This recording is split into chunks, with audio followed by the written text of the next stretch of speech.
enjeux de marché et plus directement encore avec Laurent Denys, directeur monde des investissements d'Oddo BHF Asset Management. Bonjour et bienvenue Laurent. Bonjour Grégoire. Je l'ai rappelé en introduction, mais je le rappelle à nouveau, vous êtes venu le 23 septembre pour la première fois dans l'émission en disant notamment attention à ne pas être trop short d'actions européennes. L'ambiance c'était fin du monde le 23 septembre, on était au début de la crise des fonds de pension britanniques notamment. Depuis, donc, le marché a marqué un point bas et le stock 600 a repris 8%. And counting, série en cours. Je ne veux pas arrêter le rebond à la séance du jour, qui est une séance déjà en plus de hausse de 2%. Qu'est-ce qui s'est passé entre-temps? Pourquoi est-ce que le plan a fonctionné d'une certaine manière? Et quelles sont les leçons, les enseignements que vous tirez de ce rebond et de cette surperformance d'ailleurs des actions européennes qu'on peut constater depuis plusieurs semaines maintenant? Alors, il y a plusieurs raisons. Il faut effectivement les souligner. La première, c'est au niveau macroéconomique. On a eu quand même des surprises plutôt positives. Une croissance américaine qui a retrouvé un petit peu d'ampleur, à 2,6%. Ça, c'était une bonne nouvelle. Puis même en zone euro, on s'attendait à un début de récession immédiat. Et en fait, il est peut-être pas pour ce trimestre. On est à 0,2% de croissance en trimestriel, ce qui là aussi a légèrement surpris. Ça ne signifie pas qu'on n'a pas une décélération, mais une décélération moindre. Ça, c'est le premier point. Donc, au niveau macroéconomique, Gilles en a parlé, on a fait un peu le tour. Après, on a eu une séquence de résultats, puisque c'est ce qu'on attendait. Et là aussi, on a eu une certaine résistance des résultats, et notamment des résultats européens par rapport aux résultats américains. Je pense qu'on aura l'occasion d'en reparler, mais il est aussi bon de souligner, ce qu'on avait aussi mentionné à l'époque, c'est qu'en fait, une partie des investisseurs oublie l'effet change. Et en fait, la baisse de l'euro qui a été évoquée précédemment, ça a des effets positifs. Et on l'a remarqué et ça a effectivement permis aux résultats de se tenir et forcément de permettre aux actions de retrouver aussi là un petit peu de vigueur. Et puis, dernier point, les flux, on l'avait évoqué. Un sous-positionnement, en fait, et un pessimisme mais qui était exacerbé. On était à 91% de perception, sentiment négatif et de sur l'Europe. Ah oui, oui. Mais c'était, Donc à partir de là, l'asset allocation, c'est macro, valorisation et puis momentum, on appelle ça momentum. Vous mettez les trois alignés et puis on a un bis repetita un peu de ce qui s'était passé en juillet. Donc, mais là, avec une ampleur encore plus marquée. Pourquoi? Parce que derrière, il ne faut pas oublier ce qui s'est passé en géopolitique. On a eu la machine arrière de l'équipe Truss, finalement, qui était peut-être aussi un point d'orgue du pessimisme, qui finalement, en fait, a permis... je dirais un changement de logiciel qui fait que on écoute les investisseurs et finalement on ne peut pas aller trop loin dans du n'importe quoi parce que c'était du n'importe quoi. Et finalement c'est un point positif. Après effectivement il y a eu l'élection de Xi Jinping, mais là aussi, on pourra en reparler. Ce qui a été anticipé par le marché comme étant extrêmement négatif par une concentration des pouvoirs était inévitable pour justement avoir cette concentration des pouvoirs. Là, on passe à la phase d'après, post-élection. Et donc là, on est confronté à d'autres paramètres qui seront peut-être un peu plus positifs. Vous l'avez évoqué tout à l'heure sur la réouverture. Ah ouais, mais c'est très intéressant. Petite parenthèse chinoise. Je ne sais pas ce qu'il en est réellement. Est-ce que la Chine va changer de doctrine Covid ou pas dans les prochains mois? Ça reste une question. En revanche, on voit immédiatement les réactions de marché que ça peut susciter dès que cet espoir ou cette rumeur est un peu nourrie, alimentée par des informations rapportées par des agences financières très sérieuses. Donc c'est pas une rumeur venue de nulle part. Ça fait déjà des jours que cette rumeur s'amplifie d'une certaine manière. À voir la réaction de marché positive, c'est intéressant quand même. Oui, il y a des rumeurs, puis il y a des faits. Les faits, c'est que les plans de vol en fait des sociétés d'aviation européenne et internationale en fait sont en train d'être visités en Chine avec des augmentations qui sont en train d'être discutées. C'est des discussions. Il y a les plans de quarantaine aussi sur le personnel étranger qui est en train d'être discuté avec les diplomates de tous les pays. Ne sont pas que des rumeurs. Donc en fait, il y a des signaux faibles quand même. Ouais. Il y a des signaux faibles et qui effectivement commencent à être confirmés par l'évocation de M. Scholz sur la possibilité effectivement d'évoluer sur la politique zéro Covid. n'oublions pas le poids dans l'économie mondiale de la Chine, et puis surtout la décélération de la croissance et la problématique du pacte social.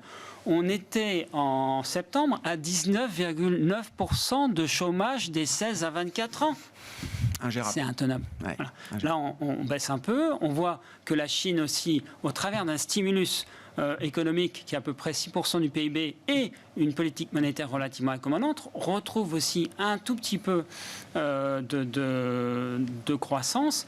Vraisemblablement, alors quelles sont les marges de manœuvre? Elles sont limitées, mais on va vers une ouverture, enfin c'est juste impossible, c'est intenable en fait d'avoir une stratégie qui est équivalente à celle pré-élection. Mais on est post-élection, et c'est aussi ça qu'il faut avoir en tête. Et vous dites effectivement, parce que la contrepartie d'une réouverture chinoise, on le voit d'ailleurs aussi dans les réactions de marché, c'est le redémarrage du compartiment des matières premières, avec tout ce que ça peut régénérer comme inquiétude ou interrogation sur l'inflation, le rythme d'inflation, etc. Mais au final, vous dites quand même, plus de croissance en Chine, c'est quand même net positif pour nos entreprises en Europe, par exemple. Exactement. Là, c'est la balance entre effectivement une inflation headline, donc exogène, qui pourrait effectivement être portée par un accroissement du prix des matières premières.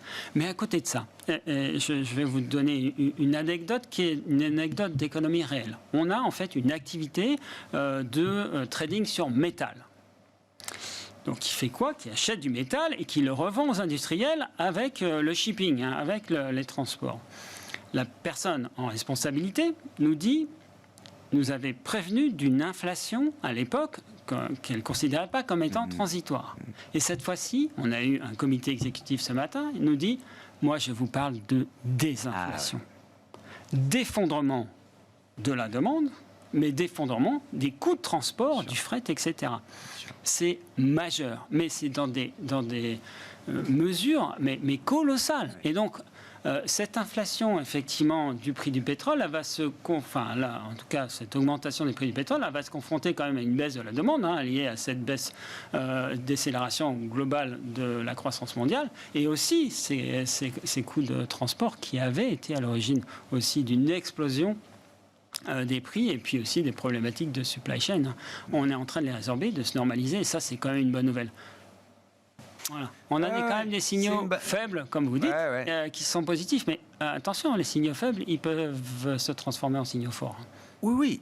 Et puis on comprend bien que le marché prend un peu les devants dans sa fonction d'anticipation, effectivement. Surtout, on est sur des niveaux de valorisation en Chine. Alors, on privilégie quand même les A-shares, c'est-à-dire les valeurs domestiques, plutôt que les H-shares, qui sont les valeurs offshore.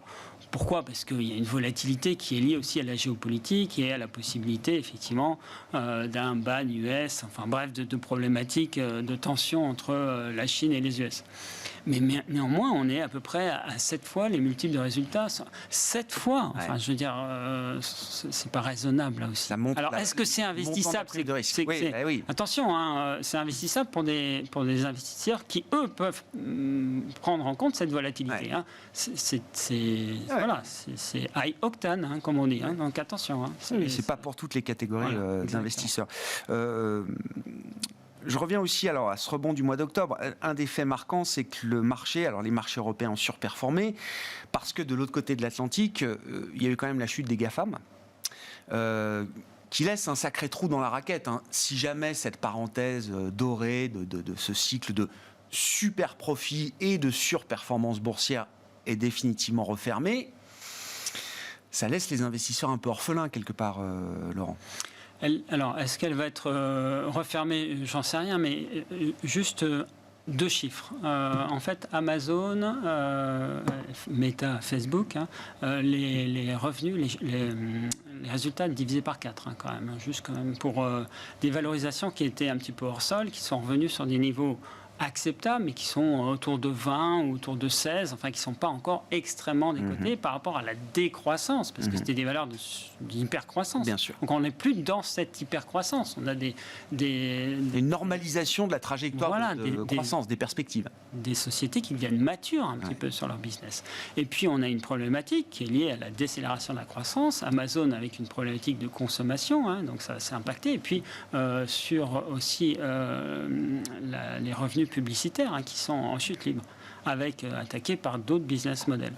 Donc oui, on a aujourd'hui une configuration qui est moins favorable compte tenu du poids effectivement de ces GAFA dans les indices et compte tenu peut-être de la désaffection qui est en train de se mettre en place par rapport à la valorisation, par rapport à une zone européenne qui est sous-exposée chez les investisseurs internationaux. Il faut se rappeler que ça valait à peu près 15% des indices il y a encore 10 ans. Aujourd'hui, on est à moins de 9%.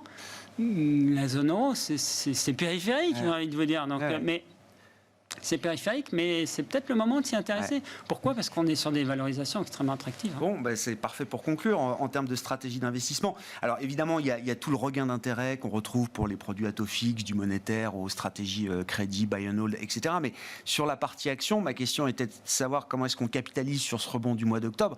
Oui, vous dites qu'il y a matière à capitaliser, à être un peu plus constructif encore, notamment sur les actions européennes toujours. Absolument. Les actions européennes au détriment des actions américaines. En fait, là, on devient, nous, plutôt baissier sur les actions américaines. Pourquoi ? Parce qu'on anticipe effectivement une continuation du cycle de hausse, même si effectivement on évoque un petit peu ce pivot. Néanmoins, au niveau des taux courts, ça va continuer à monter.